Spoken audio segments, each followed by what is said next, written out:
اعوذ باللہ من الشیطان الرجیم، بسم اللہ الرحمن الرحیم۔ سیکھنا سب کے لیے ٹی سیریز اور شارٹ 45 کنٹینیوس، اس کے آگ پر چیزیں کیسے پکتی ہیں، حصہ دوم۔ اب روٹی پکانے، چائے بنانے کی کیمسٹری کی بات ہم کر رہے تھے۔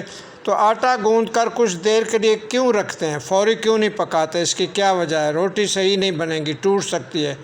کیوں ٹوٹ سکتی ہے؟ اس کی وجہ یہ ہے کہ ابھی جو اجزاء ہیں پورے ہر چیزوں کے، وہ ایک دوسرے کے ساتھ جڑے نہیں، بانڈ پیدا نہیں ہوا۔ تو بانڈ کا کانسیپٹ، توے یا تنور پر پکاتے ہیں، توے کو آگ پر رکھتے ہیں، تندور میں آگ جلاتے ہیں۔ آگ کس سے جلاتے ہیں؟ ماچس چاہیے اس کے لیے۔ ماچس کے اوپر کیا ہوتی ہے؟ لکڑی ہوتی ہے، فاسفورس ہوتا ہے، پھر لکڑی اور گیس یا کوئی اور ایندھن اس کی ضرورت ہوتی ہے۔ کتنی گرمی، کتنی ہیٹ، ہاؤ مچ ٹمپریچر، روٹی کیسے پکتی ہے؟ اصل میں آگ کی گرمی یعنی اس کی ہیٹ سے توے یا تندور کی اطراف گرم ہوتی ہے، جس سے گرمی آٹے کی روٹی میں منتقل ہوتی ہے۔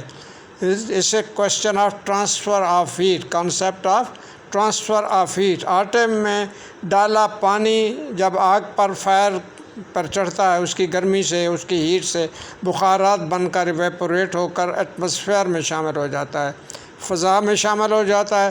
اس پہ پکنے میں یعنی بیک ہونے میں کتنا وقت، کتنا ٹائم لگے گا۔ تو اس طرح سے پیمائش کا تصور بھی اس میں شامل ہو گیا ہے۔ اسی شارٹ میں پیمائش بھی آ گئی، کس کس چیز کی؟ حدت کی یعنی ہیٹ کی، ٹائم کی وقت کی، اور کتنا ایندھن چاہیے، how much fuel is required, تو پیمائش بھی آ گئی۔